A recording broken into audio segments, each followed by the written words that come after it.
Welcome, Middlers, to the Medium in the Middle podcast. My name is Stephanie, and I take you on a journey of self-discovery and spiritual exploration. I am a Reiki master teacher, a spiritual and business mentor, and of course, a psychic medium. And I am here to share my story and help you tap into your extraordinary abilities. Join me every Wednesday as we dive into the realms of intuition, energy healing, and all things mystical. Whether you're a seasoned spiritual seeker or just dipping your toes into the magical waters, this podcast is your go-to source for inspiration, guidance, and a whole lot of lessons and laughter along the way. Let's get started. Hello, Middlers. Welcome to episode 243. My name is Stephanie. I am the medium in the middle. Welcome back if you are a middler, and welcome if you're new here. Today's episode was inspired from a conversation I was having around mediumship group readings, and the easiest way I can describe it is mediumship eyes. So I want to talk about mediumship today, and I want to talk about mediumship eyes specifically. This would work if you're doing one-on-one readings or group readings, or you are getting random messages out in the wild. This is going to be a tip about how you can figure out who that message is for. If you are a new medium practicing, I know new mediums are always afraid of group, and I just want to encourage you to try group readings because they're so much easier. And the easiest way to describe it is, so say we are doing a one-on-one reading. You may have, the average person has 1 to 3 past loved ones. Could be more, could be less. Sometimes people only have 1, sometimes people have 10. But let's just say the average person has 3 people that they could talk to in a reading. So you're looking to speak to one of those 3 people. When you're doing group readings, if you have 10 people in the room, and those 10 people each have 3 people to talk to, that's 30 spirits that are available for you to talk to. So I personally find it so much easier and so much faster because there's 30 people there trying to talk to you, 30 spirits there trying to talk to you, not just 1 or 3 spirits trying to talk to you. So the information comes faster, it's abundant because there's so many things that you can talk about. So if you are trying to practice your mediumship, get 3 or 4 friends together. I've done a podcast episode about this. I think it's in my first 10 episodes, the group mediumship reading test. It's in the first 10 episodes for sure, maybe episode 7 or something. Anyways, I just invited over 8 of my friends, and I think for everyone, I just asked them to bring a friend that I didn't know. So my one friend brought her sister, my other friend brought her neighbor, and it was just bring someone that you don't know and let's try to get as many people here as possible. And then you knew some people, you didn't know some people, so it was easier to do a group reading. So if you're looking to practice group, have all your best friends bring a friend and come over for a Friday night. So before we jump into this week's episode, I just have a few announcements. There are 2 mediumship practice circles left in 2024. There's one this Saturday, November 23rd, and the last one of the year will be on December 14th, both of them at 11 a.m. Mountain Standard Time. This episode actually has inspired me to try to do a mediumship circle where we do group readings. So I think I'm going to try to organize that in the future and figure out how we could do that, where you could practice with 2 or 3 people. So stay tuned for that in the new year. You have one more chance to learn Reiki in 2024. How crazy is that? My next Reiki level 1 is December 14th and 15th, and the last Reiki level 2 of the year is December 7th and 8th. There is a few spots left in each of those courses. I think they each have 3 or 4 spots left. And then the January courses are out and coming. So if you've been waiting for January as well, I do have those up on my website just because I know people are trying to plan ahead. So the January courses are also up. And the Advanced Reiki Practitioner Masterclass is happening on November 30th, so next week. It does include the replay, so even if you can't make it live, you will still get a copy of that course. And it is a 3-hour masterclass, so you can watch half of it now and then half of it later. You can attend half of it and catch the replay for the rest, whatever works for you. But this is going to be really fun. I love teaching on energy and I love teaching on advanced skills. This is what grows your clientele. When you're the best at what you do, when you use all these skills I'm going to teach you, when you are doing all these advanced techniques that makes you the best in your field, this is why people come back. This is why people refer you. This is how you build your clientele. This is how you become fully booked. People have tried other Reiki practitioners and they always come back to me and they're like, Steph, it's not the same as when you do it. Oh, no one does it the way you do it. I know, because I always make sure I'm the best. And I'm sharing all of my best secrets with you. So join me on the 30th, the Advanced Reiki Practitioner Masterclass. This is for anyone after Reiki Level 2 who want continued education, who want to work in Reiki, who want to advance their skills, who want to start to grow their clientele. I do find there's a big gap between Reiki Level 2 and actually working in Reiki. So this is the course for you. I host it once a year live, and then you will have the replay. You can be any type of level 2 Reiki from any master, so you do not have to be my student. We're talking about energy, so no matter what type of energy you learned, this course will apply to you. As always, I will leave all the links down below for Reiki courses, the advanced course, and the mediumship practice circles. And it's all available on my website, themediuminthemiddle.com, or you can follow me at mediuminthemiddle on Instagram. Just as a reminder, I only have one Instagram and I will never DM you. Please beware of scammers. The internet is crazy sometimes. Okay, let's jump right into this episode and let's talk about mediumship eyes. So, what do I mean by that? So, this episode was inspired by a conversation I was having about group mediumship readings. And I had a friend ask, like, oh, what if there's someone who kind of steals the message or steals the spirit? Like, how do you know who is who? Who is for who, that you're actually talking to their dad? And I was like, oh, like if I know it's not for you, it's easy to say no, because when I look at you, you should look like my kid, my wife, my daughter, my sister, whatever. So if I look at you and I don't feel anything, I know that the spirit is not for you. And this has happened to me many times in group where someone has been like, I think it's my dad. And I look at them and I'm like, no, it's not. Because when I look at them, it doesn't look like my kid. So let me explain this further. And this isn't for every medium, but this is definitely how it works for me. I shared a podcast episode years ago where I was in yoga class and I was doing the not so smart thing of being like, what if I tried to read this yoga class? What would come through? And I had this husband and he was telling me all of these things about his passing and about him and about their 10-year anniversary and all of this stuff coming up. So I started to scan the room looking for, quote unquote, my wife.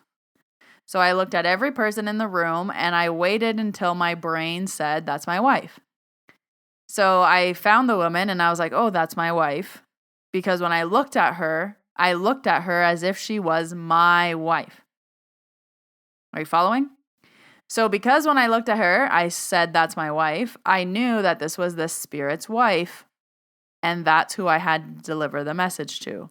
So when you're doing group, it's the same thing. If I have a dad and his name is John and he had 3 daughters and he was on a farm and he drove a blue truck, and then someone raises their hand and they say, oh, that might be my grandpa or that might be my dad. When I look at them, I should feel dad or grandpa love energy in my eyes. So if I look at them and they look like a stranger to me, then I know that's not for them. And I'll say, I don't think it's for you. And I'd get maybe some more pieces of information until I know that the person I was looking at was my daughter. So that's also how I know who it is. So if I know that, for example, someone's dad, it's the daughter I'm looking for, it's because I have this like love of a daughter that I'm looking for. I know it's a girl and I know it's someone that I love and I know it's younger. If it was my wife, I would look at them with love in my eyes as a spouse. If it was my sister, I would feel that love for a sister. This is also how I can start to tell the relationship. So I can say, oh, you were really close to this sister. Oh, you weren't that close with your dad, and I feel like he didn't live that close to you. Like, I feel like you guys lived in two separate areas. It'll kind of feel like you're far away from me. Same thing if someone was kind of an asshole. In their eyes, I'm like, oh, like this person was, a little spicy in real life. Because your eyes give a lot away, but same thing in mediumship. So for me, when I'm reading, it's like they're using my eyes. So however I look at you, that's how I know. So that's also why sometimes I cry. It's not me crying, it's them crying. So let's use the group mediumship example. Say I have 5 people that I'm reading for, and I have a dad. I would look at each person in their eyes, and I would say, is this my daughter? Or I would just look at them for a few seconds and see if I felt anything, see if I felt love towards them, happiness, see if I was excited to see them, see if my eyes lit up, see if my heart started pounding. I would just look at them and see what happened to me. And if nothing happened to me, then I would look at the next person. And then I would look at the next person. And then I would look at, oh, there they are. That's my daughter. So because you are channeling spirit, when you look at the person, you should feel that father-daughter love, that sisterly love, that excitement to see them. Your eyes light up, your heart lights up. You're like, oh my gosh, me as Steph, you're a stranger to me. I don't love you. I shouldn't have love in my eyes for you. I shouldn't be excited to see you. I don't know you. Steph doesn't know you. But when I'm talking to your dad, it's like your dad's on the phone in spirit. That's when I'm like, oh, that's your daughter. Because I have love for this person, but they're a stranger to me, Steph. So I did an episode earlier this year about a new sign that I have for spirit. And that's if I say you look familiar. So if I say you look familiar, it usually means that your mom is passed, and it usually means that you look like your mom. How do I know that? It's like I've seen your mom. So when I see you, it feels like a flash of a memory. Therefore, I say you look familiar. Again, mediumship eyes. I haven't seen you, but I have seen a glimpse of your mom. So I gave an example about when I was presenting at a retreat, and I literally gave that example. I said, so, something I recently learned is when I say you look familiar, it means this. And I had a lineup of people talking to me after the course, and one lady came up to me. She was next. And like my subconscious said, you look oh. And she smiled at me, and I was like, it's your mom. She's like, I know. I was hoping she would do that. And I was like, oh, like, damn it. I didn't mean to do that. But why? When she walked right up, it was my daughter. I was like, oh, you. Instantly, I knew it was her mom. Because my eyes told me first. She was just the next person in line. The first words to come out of my mouth were, you look She smiled. I knew she knew. I knew it was her mom. It was like all in that split second. Me as Steph, I don't know her. She looks familiar because I've seen her with my quote unquote mediumship eyes. And that's how I can make the connection. The other 7 people standing in line, I didn't channel anyone for them. I didn't feel any emotions for them. I didn't feel love for them. They didn't look familiar to me. Nothing. When this woman came up in line, it was like, bam. My eyes changed, and I instantly knew. So for any new mediums, when you're out in public and you start to get random feelings, emotions, names, just start looking at people. And I like to use the analogy of delivering mail. It's like, I have a letter for you. and I'm looking for who the letter is for. As soon as I see you, I'm like, oh, this mail is for you. This is your dad. This is your mom. This is your sister. This is your loved one. So I'm not saying to go up to these people at the grocery store and give them their mail, but I am saying that when you are in the grocery store and you start to feel overwhelmed, I just start to scan and I look at every person and I see if I feel anything towards them. And then if I look at someone, I'm like, oh, my grandson's traveling. Okay, it's this person's grandparent. I'm going to deliver this mail and cut this connection. I'm not saying anything to a stranger, but I'm also not talking to you, grandma, grandpa, and this is done. So once I know who it's for, it's a lot easier for me to be like, oh, I'm picking up a random person in the grocery store. I'm closing this connection. I'm hanging up the phone because I'm not reading for someone in the middle of the grocery store. So I've used a lot of analogies when it comes to spirit and hanging up the phone. One that I imagine is hanging up the phone back in the day when we had home phones on the wall. You slammed the phone when you were angry. That's what I want you to do as spirit when you're done. You slam the phone shut. There's no opportunity to keep talking when the phone is hung up on the wall. Another analogy that I like to imagine is spirit knocking on the door. If I don't want to talk to them, I don't even go look at the door. I don't go see who's there. I don't peep through the window to see if it's a girl or boy. I don't open the door to see what they want. So this is now my boundary with Reiki. I don't even look at the door. So I could be doing Reiki and spirit's knocking on the door, knocking on the door, knocking on the door. I don't even look. I don't even move my head. Why? That's my boundary. I'm doing Reiki. I'm not answering the door right now. I don't care who's there. I'm not checking. I'm not looking. I'm not seeing what they want. I'm doing Reiki. That's my boundary. The phone is hung up. I'm not even picking up the phone. It's going right to voicemail. So a little mediumship tip. The next time you're practicing, practice looking at the person and see if you feel any emotions. See if you start to tear up. See if you start to say in your head, that's my daughter. That's my wife. That's my kid. That's my whatever. See what comes into your head or see how you feel towards that person. The amount of times I have thought in my head, that's my wife. Obviously, I don't have a wife, but it's spirit trying to get a hold of their wife who's in front of me. So that's how I can also say, oh, has your husband passed away? How do I know that? Because when I looked at you, my brain said, that's my wife. Oh, has your dad passed away? Well, because when I looked at you, a man was saying, that's my daughter.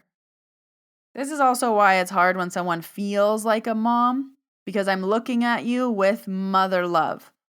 So if it wasn't your mom, it was someone like a mom that you were very close to. That's where those lines can get a little blurry. So mediumship eyes. I know that everyone might not receive like this. I know that I do, but maybe everyone does not. So if you don't have quote unquote mediumship eyes, that's okay.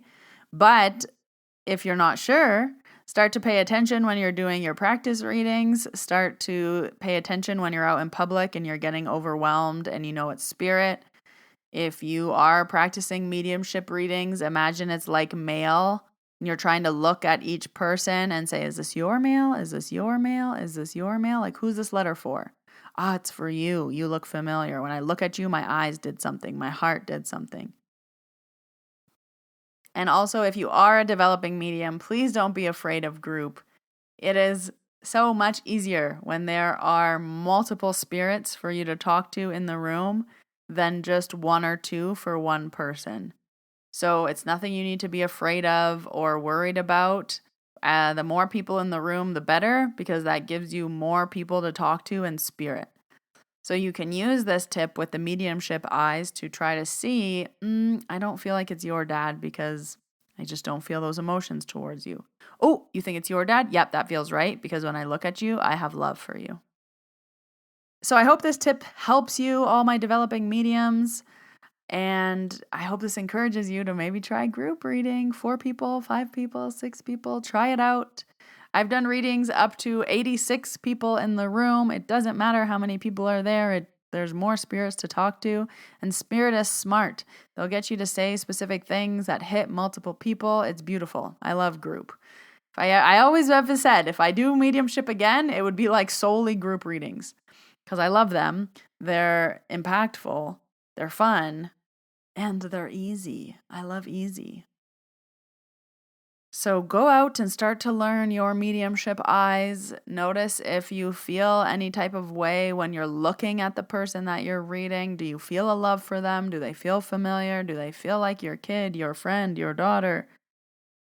If you haven't already, please subscribe to the podcast. I release new episodes every Wednesday. I would love and appreciate a rating and a review anywhere you are listening. I will leave all the links you need down below in the show notes if you want to register for one of the mediumship practice circles, Reiki Level 1, Reiki Level 2, or the Advanced Reiki course. My last announcements is around mentorship. Mentorship will be opening up again around the start of December. So if you are looking for a mentor in the Reiki, mediumship, or business space, I'll be opening that up, and we start early January and we will work together until April. If you're looking for a mentor, I do hold a wait list, and the wait list gets to register first. You can always email me to join that wait list, or all the information is also on my website.